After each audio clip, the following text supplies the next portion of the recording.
Hello everyone, welcome to literature दिल से। आज की इस वीडियो में हम डिस्कस करने वाले हैं सन्स एंड लवर्स के बारे में, जो कि one of the greatest psychological novels in English literature written by D.H. Lawrence. बात करें इसकी पब्लिश की, तो ये पब्लिश हुई थी 1913 में। और जो ये नॉवल है ना, इसको रिगार्ड करा जाता है एज अ लॉरेंस मास्टरपीस। ये मेनली एक्सप्लोर करती है फैमिली रिलेशनशिप्स को, लव को, इमोशनल कन्फ्लिक्ट्स को, इंडस्ट्रियल लाइफ को, और बात करें तो psychological development of its protagonist Paul Morel की। ये जो नॉवल है ना, इसको लार्जली ऑटोबायोग्राफिकल माना जाता है। क्यों? क्योंकि इसके अंदर जो मेन इंसिडेंट्स है ना, वो बेस्ड है लॉरेंस की ओन लाइफ के ऊपर। अब बात करें स्टूडेंट्स की, जो स्टूडेंट्स प्रिपेयर कर रहे हैं ना यूजीसी नेट, टीजीटी, पीजीटी के लिए और यूनिवर्सिटी एग्जाम्स के लिए, कॉलेज स्टूडेंट्स के लिए, उनके लिए काफ़ी ज़्यादा इंपॉर्टेंट होने वाली है। तो अब बात करते हैं इसकी डिटेल में। अब सबसे पहले इसके बैकग्राउंड इन्फॉर्मेशन कुछ देखते हैं। तो जो ये सन्स एंड लवर्स है ना, ये पब्लिश हुई थी 1913 में, और it was inspired by Lawrence old own childhood in a mining town in Nottinghamshire. जो लॉरेंस की जो मदर थी ना, वो ग्रेटली इन्फ्लुएंस थी उसकी लाइफ से ले। और जो ये क्लोज मदर सन का रिलेशनशिप था ना, ये forms the emotional center of the novel. ये जो नॉवल है ना, मेनली रिफ्लेक्ट करती है conflict between industrial civilization and human emotions. अब बात करते हैं इसकी सेटिंग की। सबसे पहले टाइम की बात करते हैं। टाइम जो था वो लेट 19th सेंचुरी का था। प्लेस की बात करें तो mining village of Westwood inspired by Eastwood in Nottinghamshire. Atmosphere देखते हैं। एटमॉस्फेयर जो था ना, वो इंडस्ट्रियल था, डोमेस्टिक था, इमोशनल था, और बात करें तो साइकोलॉजिकल था। इसके अंदर जो द कोल माइनिंग एनवायरनमेंट जो है ना, वो इन्फ्लुएंस करता है लाइफ्स को और struggles of the Morel family को। अब कुछ मेजर कैरेक्टर्स देखते हैं। सबसे पहले बात करते हैं गर्ट्रूड मोरेल की। ये एक इंटेलिजेंट एंड रिफाइंड मदर है। She is unhappy in her marriage and transfer all her emotional love to her sons and specially बात करें तो पॉल की तरफ। उसके बाद बात करते हैं वॉल्टर मोरेल की। ये पॉल्स के फादर होते हैं। ये हार्ड वर्किंग कोल माइनर होते हैं, काइंड हार्टेड पर्सन होते हैं, बट अनएजुकेटेड होते हैं और often quarrels with his wife.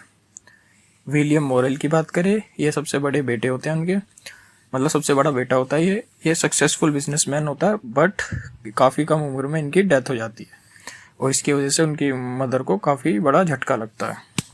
अब बात करते हैं पॉल मोरेल की, जो कि हीरो ऑफ द नॉवल है। ये सेंसिटिव है, आर्टिस्टिक है, इंटेलिजेंट है और इमोशनली डिपेंडेंट है अपनी मदर के ऊपर। इसके जो रिलेशनशिप्स है ना, वो इसी वजह से बहुत ज़्यादा अफेक्ट हुए हैं, डीपली अफेक्ट हुए हैं इसी डिपेंडेंस की वजह से। अब नेक्स्ट कैरेक्टर की बात करें, वो है मिरियम लिवर्स। ये पॉल का पहला प्यार था, रिलीजियस है, स्पिरिचुअल है और डीपली डिवोटेड है। पॉल जो है ना, Paul admires her but can not fully commit to marriage. अब बात करते हैं क्लेरा डेविस की। ये independent married women separated from her husband, यानी एक तलाकशुदा लड़की है, इंडिपेंडेंट है। और पॉल जो है ना, Paul has a passionate relationship with Clara, but ये भी ख़त्म हो जाता है, मतलब ये भी काम नहीं करता। उसका क्यों नहीं करता है, या आपको आगे पता चलेगा। अब बात करते हैं इसकी डिटेल समरी की। तो सबसे पहले स्टार्टिंग देखते हैं, बिगिनिंग देखते हैं इस नॉवल की। तो जो ये नॉवल है ना, ये स्टार्ट होती है वॉल्टर मोरेल और गर्ट्रूड मोरेल की शादी से। सबसे पहले स्टार्टिंग में बात करें तो जो गर्ट्रूड है ना, वो अट्रैक्ट होती है वॉल्टर्स की चेयरफुल पर्सनैलिटी से। वॉल्टर की चेयरफुल पर्सनैलिटी से ये अट्रैक्ट होती है।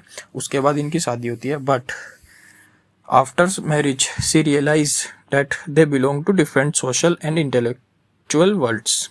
अब बात करते हैं वोल्टर्स जो होते थे ना, क्यों वो इतने डिफरेंट थे दोनों, क्या उनको अलग लगा? वो इस वजह से लगा, जो मेनली वोल्टर जो थे ना, वो इन्जॉय करते थे ड्रिंकिंग और अपना दोस्तों के साथ टाइम स्पेंड करना। वहीं दूसरी तरफ गर्ट्रूड की बात करें तो जो वो थी, वो वैल्यू करती थी एजुकेशन को, रिफाइनमेंट को और फैमिली को। इसी वजह से उनका जो रिलेशनशिप था ना, बिकम्स अनहैप्पी। तो इसी वजह से जो गर्ट्रूड थी ना, unable to find emotional satisfaction in her husband, और इसी वजह से उसने अपना जो है ना प्यार था, जितना भी उसका इमोशनल वो था बॉन्ड, वो सब अपना शिफ्ट कर देती है अपने बच्चों की तरफ। तो गर्ट्रूड जो होती है ना, devotes herself completely to her children.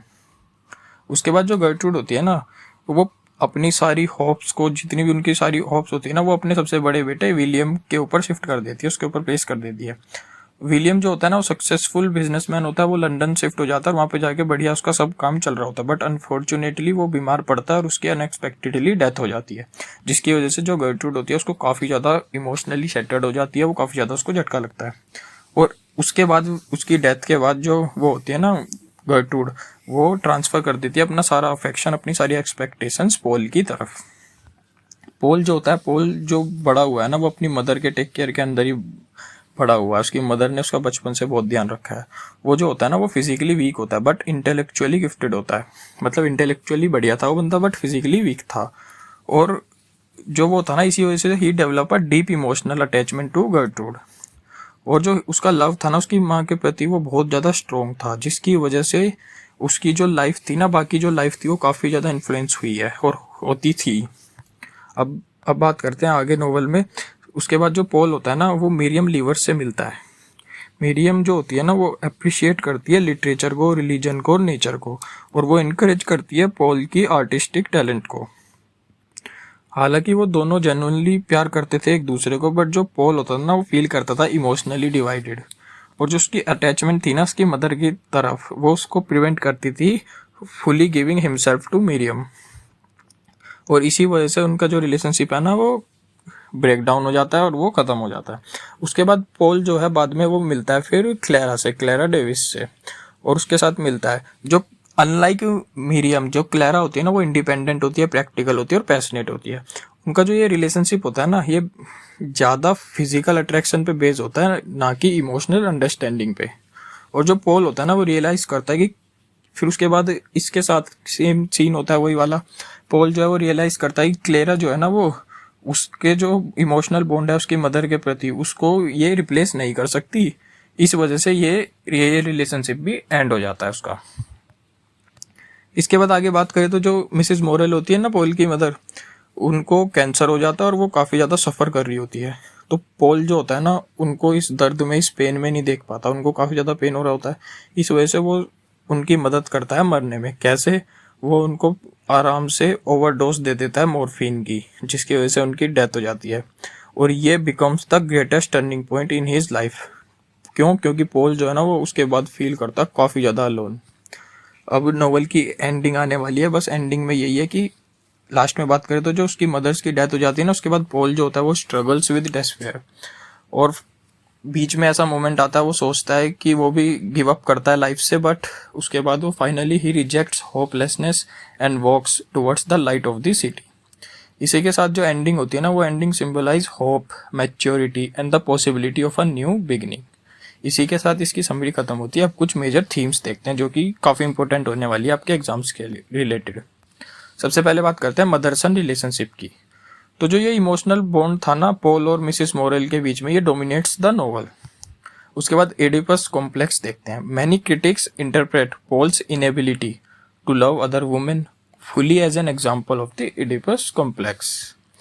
इसके बाद बात करें लव एंड रिलेशनशिप्स की, तो जो नोवेल है ना, ये एक्सप्लोर करती है डिफरेंट फॉर्म्स ऑफ लव को, जैसे कि मैटरनल लव देखा है आपने, रोमांटिक लव, फिजिकल लव और स्पिरिचुअल लव। इंडस्ट्रियल सोसाइटी की बात करें तो जो कोल माइनिंग जो होती है ना, उसके अंदर कोल माइनिंग जो है वो shapes the lives of the characters and symbolizes the harsh realities of industrial England. Individual growth की बात करें, जो पोल जो है वो स्ट्रगल करता है to find his own identity independent of his family. अब इंपॉर्टेंट सिंबल्स देखते हैं कुछ। सबसे पहले बात करें कोल माइन की, क्या सिंबलाइज कराता है? इंडस्ट्रियल लाइफ को, हार्डशिप को। फ्लावर्स की बात करें तो beauty, love and emotions. Light की बात करें तो hope and future. Darkness, suffering and despair. और मिसेस मोरल जो थी वो इमोशनल डोमिनेंस। अब कुछ लिटरेरी फीचर्स देखते हैं इस नॉवल के। ये एक साइकोलॉजिकल नॉवल थी, ऑटोबायोग्राफिकल नॉवल थी, रियलिज्म और सिंबोलिज्म देखने को मिलेगा आपको, मॉडर्न एलिमेंट्स, डिटेल्ड कैरेक्टराइजेशन हुआ है और नेचुरलिस्टिक डिस्क्रिप्शन है। अब कुछ इंपॉर्टेंट कोटेशंस देखते हैं इसके अंदर। सबसे पहले बात करें तो she was afraid of life, meaning reflects emotional insecurity and inner conflict. Second की बात करें तो he was afraid of giving himself. Paul जो था ना वो कैन नॉट फुली कमिट। क्यों? क्योंकि उसका जो इमोशनल डिपेंडेंस था ना उसकी मदर के ऊपर, उसकी वजह से। अब बात करते हैं क्रिटिकल अप्रिसिएशन की। तो जो सन्स एंड लवर है ना, ये is consider D.H. Lawrence greatest novel.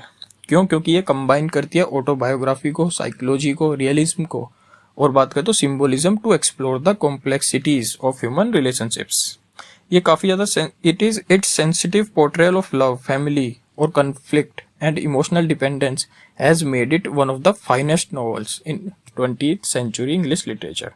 अब कुछ एग्जामिनेशन पॉइंट्स देखते हैं। सबसे पहले ऑथर की बात करें तो जैसा आपको पता ही है, D.H. लॉरेंस, पब्लिश 1913 में। जेनरे की बात करें तो साइकोलॉजिकल नोवेल है। सेटिंग की बात करें तो Westwood mining village, hero Paul Morel, mother Gertrude Morel, और इम्पोर्टेंट कंसेप्ट देखे इसके अंदर तो वो है इडिपस कॉम्प्लेक्स। अब बस कंक्लूजन पे आए तो कंक्लूजन में मेनली यही है कि सन्स एंड लवर्स जो है ना is much more than a family story. ये सिर्फ एक फैमिली स्टोरी नहीं है, उससे कई ज़्यादा बढ़कर है। क्यों है? क्योंकि it is a profound psychological novel जो कि एग्जामिन करती है लव को, आइडेंटिटी को, फैमिली कन्फ्लिक्ट को, इमोशनल डिपेंडेंस को। और थ्रू पॉल की जर्नी के थ्रू ना जो D.H. लॉरेंस होते हैं ना वो एक्सप्लोर करते हैं how childhood experiences and parental relationships shapes an individual emotional life. और इसी वजह से यही इसको one of the most significant work बना देता है इन मॉडर्न इंग्लिश लिटरेचर में, और जो कि काफ़ी ज़्यादा इसेंशियल टेक्स्ट हो जाता है बोथ यूनिवर्सिटी स्टूडेंट्स के लिए भी और कॉम्पिटिटिव एग्जामिनेशंस के लिए भी। तो बस आज के लिए इतना ही, धन्यवाद।